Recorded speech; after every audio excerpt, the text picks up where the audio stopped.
Meus amigos do Bauru Business, hoje estamos recebendo o Dr. José Milagre, que é especialista em direito virtual, é isso? Digital, não é? É isso mesmo, Tubio. Eu agradeço o convite, a oportunidade, um prazer estar aqui no seu programa. Eu tenho 1000 perguntas para fazer, vamos ver se a gente consegue condensar ao máximo. O que é considerado um crime virtual? Olha, quando eu falo em crime virtual hoje, né, é uma tendência. Só para ter uma noção, hoje o Brasil é um dos principais países onde há incidência de crimes virtuais no mundo. O Supremo Tribunal Federal já reconheceu o crime eletrônico digital.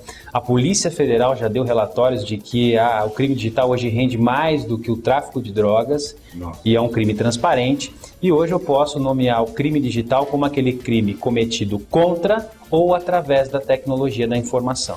Um crime virtual, um crime digital é aquele crime quando eu ataco um dispositivo informático, tiro ele do ar, indisponibilizo, apago arquivos, registros, mas também é considerado crime digital aquele que é cometido pela tecnologia, onde eu ofendo bens jurídicos já protegidos, como a honra, a privacidade, a vida, pela tecnologia, né? Então, ou seja, quando eu uso a tecnologia, o computador, a internet, para a prática de delitos, pode-se dizer que eu estou praticando um crime digital, um crime virtual. Muito bem, doutor, me diga quais os cuidados que se deve ter para não cometer o crime e para se defender deste crime. Isso é muito importante, né? Porque hoje as pessoas não têm noção de que as condutas pelo computador, pelo celular, podem gerar reflexos, né? Então é só um e-mailzinho, é só um comentáriozinho, é só uma foto indevida que eu utilizei, e isso hoje gera reflexos no mundo real, né? A internet ela não é um mundo à parte, as leis se aplicam também à internet, e é preciso muito cuidado. As pessoas hoje elas se sentem amparadas pelaquela sensação de anonimato, atrás de 4 paredes no computador, a fazerem situações e atos que não fariam na vida real. E isso pode ser crime. Então, muito cuidado. Para as vítimas, para as pessoas, para os usuários de bem, o que nós recomendamos é sempre bom senso, né? Não vai adiantar um antivírus, não vai adiantar um spyware, não vai adiantar um firewall, se você não tiver bom senso, né? Cuidado com o que clica, com o que acessa, se você não conter a sua curiosidade excessiva. Hoje o criminoso digital é muito menos técnico e mais criativo, então ele vai criar artifícios para fazer você entrar na dele, clicando na notícia, clicando no arquivo, e é nesse momento que você é infectado e pode ser vítima. Se você for baixar um arquivo, qualquer arquivo lá, de qualquer assunto, e de repente nesse arquivo vem fotos proibidas, fotos de pedofilia, você está cometendo um crime virtual? Veja, hoje eu tenho uma lei, que é a Lei 12737 de 2012, que é a Lei Carolina Dickmann, né?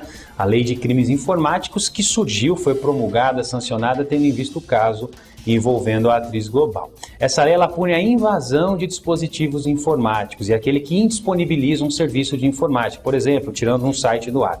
Quando você recebe um conteúdo indevido, você não teve o dolo, você não teve a vontade de receber esse conteúdo. Então, a lei não pune a culpa, mas somente a intenção de receber o conteúdo. Então, recomenda-se o quê? Exclua imediatamente do seu disco esse conteúdo e, se possível, encaminhe para as autoridades, né? Hoje a Polícia Federal tem um site na internet, o dpf.gov.br, em que o Departamento de Repressão de Crimes Informáticos recebe esse tipo de denúncia. Então, o melhor caminho é esse. Abrir um conteúdo, nós não sabemos hoje o que nós recebemos, né? E esse conteúdo é indevido, exclua ele, né? Delete ele do seu computador e, se possível, faça a denúncia para que haja a investigação da origem. Você pode receber um e-mail, você nem sabe, de repente você clica e abre lá um monte de problema, então rapidamente avisa que você foi...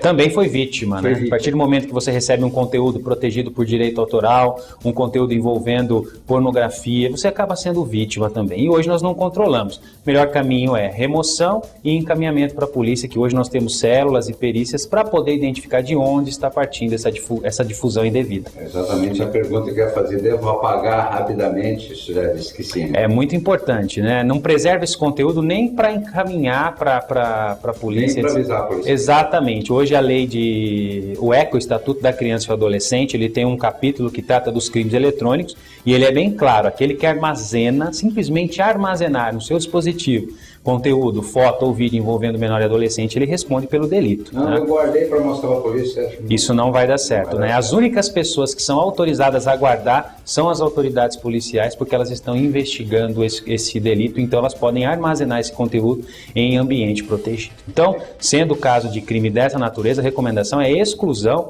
e imediatamente denúncia nas autoridades. E se um menor cometer um crime qualquer virtual, o responsável por esse menor pode ser responsabilizado pelo problema? Essa é uma questão muito interessante, né? A cada vez mais nós deparamos aí com pessoas no escritório, jovens, adolescentes, vítimas de crimes de difamação, uso indevido de fotos, se expuseram em algum momento numa webcam da vida e acabaram tendo esse conteúdo compartilhado por WhatsApp. E quando nós vamos apurar a autoria, um menor, né? O judiciário já enfrentou essas questões envolvendo crimes da internet, embora a medida penal não possa passar da pessoa do acusado e como ele é menor ele não vai responder, os pais são responsáveis, né? Nós temos o Código Civil que traz essa responsabilidade e a família da vítima e a vítima vai poder sim na esfera civil exigir aí as eventuais reparações pelo dano causado. Lembrando, né, a difamação pela internet ela é mais grave, porque ela é cometida através de um meio que potencializa a divulgação da ofensa. Uma ofensa verbal, por telefone, rádio e jornal, o tempo se encarrega do esquecimento. Na internet, a qualquer momento, esse conteúdo pode voltar a aparecer, daí porque então esses familiares podem sim buscar uma reparação em face dos familiares responsáveis pelo menor. Se um fake eu utilizar, por exemplo, for fazer uma conta no Facebook em meu nome, Tuba Ferreira, vai lá e escreve Tuba Ferreira, como se ele fosse eu, pego uma foto minha na própria internet e coloca lá. Eu posso ser responsabilizado? Olha, isso é interessante, né? Hoje o Brasil ele figura nos principais países do mundo em número de perfis falsos. O que é um perfil falso? É justamente isso, é se passar por alguém nas redes sociais. Então eu vou lá, coleto as fotos, as datas e começo a agir como se fosse essa pessoa. Esse perfil fake pode cometer crimes e responsabilizar a pessoa real. Daí porque é importante sempre monitorar nas redes sociais a existência de perfis falsos parecidos com o seu. Hoje as redes sociais, elas fazem, você permite denunciar e as redes sociais removem esse conteúdo.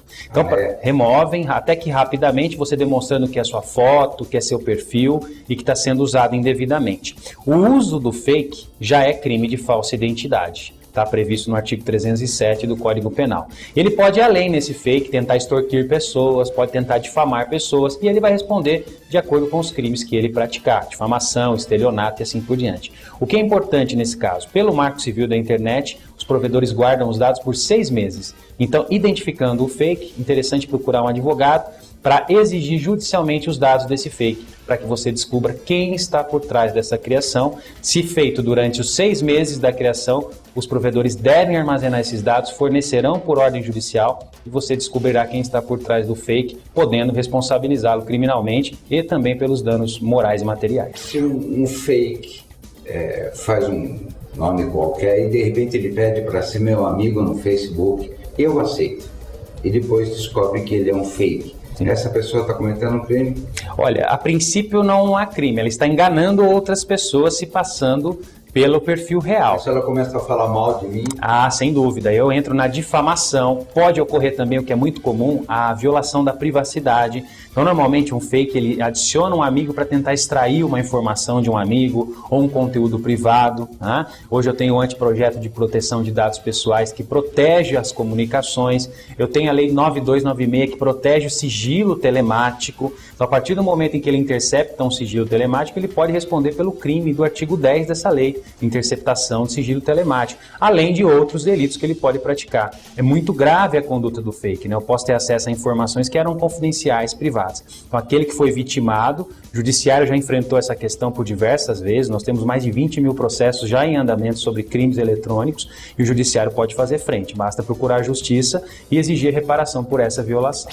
Quando você faz uma pesquisa na internet, eu já passei por esse problema, fazendo uma pesquisa sobre um assunto que não tinha nada a ver e de repente apareceram coisas que não era nada daquilo. Não era o conteúdo. Eu estava cometendo um crime? Não, a princípio não, né? Hoje, quando infelizmente os buscadores não são semânticos, né? Hoje nós desenvolvemos isso inclusive no mestrando, né? Ou seja, no mestrado, a possibilidade de um buscador semântico que entende o sentido da pergunta, né? Que entende a intenção do sujeito cognoscente que está pesquisando. Hoje os buscadores são sintáticos, então se eu colocar negro pode retornar tudo, né?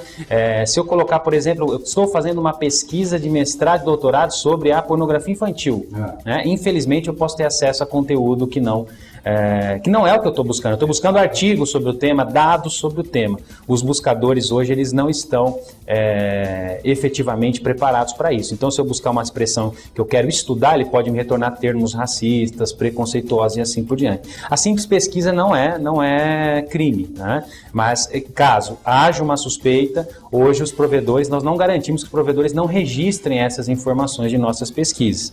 Hoje no Brasil, inclusive, a privacidade é pouco protegida, né? Nós temos um anteprojeto de proteção de dados que vai garantir um sigilo absoluto desses termos pesquisados, mas não está em vigor ainda, né? Então, muito cuidado com os termos pesquisados e, principalmente, né, sempre que for fazer pesquisas, utilizando o computador pessoal. Não só pesquisas, mas acesso a áreas íntimas, acesso a netbanking, acesso a toda a atividade bancária de um computador pessoal, que você garanta a segurança e, principalmente, que não tem ninguém monitorando essa sua conversação. Você não faz nada escondido na internet, você está fazendo, no fundo, o seu IP está marcado lá, né? Exato, isso é uma outra questão. Mas eu ofendi alguém no chat do provedor X ou no chat do provedor Y, não tem nenhum ID meu. Não precisa de ID. Eu nem me identifiquei, eu coloquei um apelido fantasioso, não precisa. Né? Pelo Marco Civil da Internet, artigo 15, os provedores de aplicações, aqueles que oferecem serviços, bate-papo, comunicadores, eles devem registrar os registros de acesso à aplicação por 6 meses. E o que envolve o registro de acesso à aplicação? Data, hora, IP e fuso horário.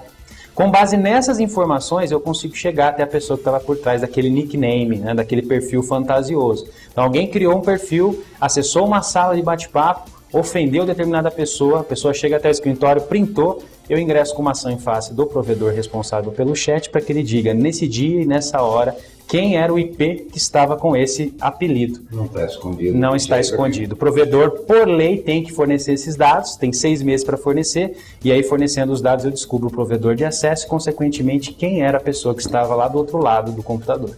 Doutor, me diga uma coisa que você deve fazer se descobrir ou desconfiar que estão usando o seu nome na internet. Olha, isso é muito comum. Primeiramente, né, nós temos que alertar sempre as pessoas, né, para procurarem por seu nome na internet. Esse é o primeiro ponto. Né? Você já pesquisou pelo seu nome hoje na internet? É uma pergunta que nós fazemos sempre a todos que têm contato com o nosso conteúdo. Nome dos familiares, é importante eu estar, né, atento. Às vezes documentos pessoais podem vazar, CPF, dados de currículo, são informações que eu não quero eternizem. Aquele que pesquisou seu nome, né, e verificou alguma informação indevida, ele tem que procurar um advogado para que identifique quem é o responsável pelo site, para que entre-se com os procedimentos de remoção desse conteúdo.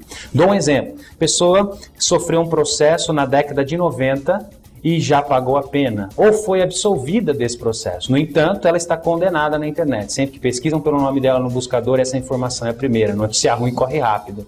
E hoje nós falamos do direito ao esquecimento. O judiciário já vem reconhecendo uma notícia que não tem mais clamor social, uma notícia que não tem repercussão pública, que é passado e que só ofende o indivíduo, ela pode sim ser removida dos buscadores. Isso não é um direito absoluto, cada caso é um caso, mas aquele que está incomodado ou que tem um problema com uma notícia antiga, com um fato antigo que está eternizado pelo buscador de internet, hoje ele tem essa possibilidade de ingressar com uma ação pelo direito ao esquecimento, demonstrando que a notícia não tem relevância pública e que não é apagar a história, para que o juiz determine a remoção desse conteúdo. O Bauru Business é gravado aqui na cidade de Bauru, estado de São Paulo. Aqui em Bauru acontece muito crime virtual? Sim, né, nós tivemos há 10 anos que nós atendemos aqui em Bauru também, né, começamos aí na internet de escada, né, internet de modem, e nos últimos anos nós tivemos um acréscimo grande em relação a vítimas de crimes praticados pela tecnologia, né, principalmente por celular, por WhatsApp ou por redes sociais. Escuta, essa coisa de celular está uma febre agora, né? O smartphone, todo mundo tem um smartphone e é muito pouco protegido o smartphone, não é como os computadores. Com certeza, que tem antivírus. Exatamente. Hoje nós temos mais smartphones do que pessoas no Brasil, né? A estimativa é que dois smartphones por pessoas, superou desktop, superou netbook, e as pessoas esquecem que aquilo não é só mais um telefone, que hoje aquilo é um computador. Eu tenho dados pessoais, eu tenho fotos, eu tenho vídeos, eu tenho mensagens. No entanto, a mesma noção de segurança que uma pessoa tem em relação a um computador, ela não tem em relação ao smartphone. Então, ela não tem um antivírus, ela não tem um spyware, ela se conecta à internet de qualquer hotspot liberado na cidade e hoje ela corre um sério risco. Essa informação pode ser interceptada. Então, não se conecta para fazer transações sérias, acessar redes sociais, bancos ou qualquer situação séria em redes que você desconhece. Hoje você, achei uma internet livre aqui, vou usar ela. Ela pode ser um sniffer, ou seja, alguém que está ali para capturar suas informações e você vai sentir no final do mês lá no banco faltando valores na sua conta. Então, todo cuidado que é aplicado ao computador também deve ser aplicado aos dispositivos móveis celulares.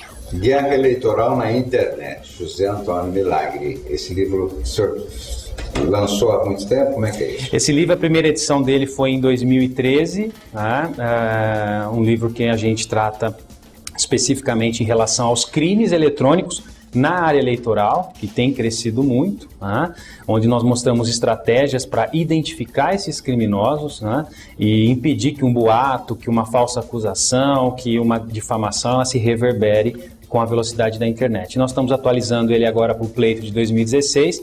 Ele já vai cobrir aí todas as resoluções do TSE em relação ao uso da internet na campanha eleitoral. Nós sabemos que tem uma série de restrições, proibições e também tem uma série de penas para aqueles que contratam grupos de criminosos digitais ou de crackers para espalhar boato, para criar fake, como você bem colocou. O ano que vem nós vamos ter eleição para vereadores e para prefeito. Exatamente. Então é muito importante ter esse livro aqui para poder se... A gente trata realmente, não só para assessoria, mas para o jurídico também. O jurídico de campanha em eleições municipais ele tem um trabalho tremendo, porque infelizmente as redes sociais são usadas para espalhar ódio, informações inverídicas surgem, denúncias surgem, e esse conteúdo na rede pode afetar sim, o desempenho desse candidato. É só ver a última pesquisa Ibope de mídias, em que o Facebook é a principal fonte do brasileiro de informação na internet. Então, esse manual ele traz o que pode e o que não pode na internet e como agir diante de crimes praticados na época, no período eleitoral. Olha, doutor, eu tenho certeza que muita gente que está nos vendo agora tem uma série de perguntas para fazer. Nós ficaríamos horas aqui fazendo perguntas e o senhor fala com tanta propriedade que a gente fica realmente interessado. Então, eu gostaria que o senhor desse o seu telefone para as pessoas interessadas entrarem em contato com o senhor. Muito bom. O meu telefone é 014, 3245. 3700, 3245-3700.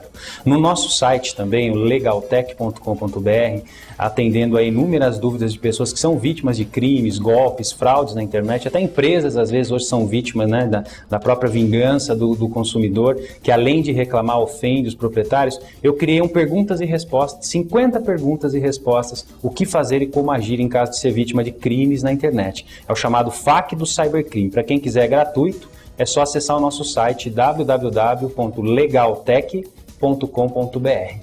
Parabéns pelo seu trabalho, pela sua desenvoltura, né? Puxa vida. Eu que agradeço. Muito obrigado. Eu que agradeço. O Bauru Business está comemorando os 10 anos da VIPLA e tem o apoio da Starlead. É um conceito de negócios que busca interagir com empresários da nossa cidade, que acreditam no que faz e que têm um foco e objetivo no crescimento de Bauru. Existe uma razão para você acreditar em nossa cidade e o Bauru Business tem como objetivo contribuir com você que deseja iniciar um negócio.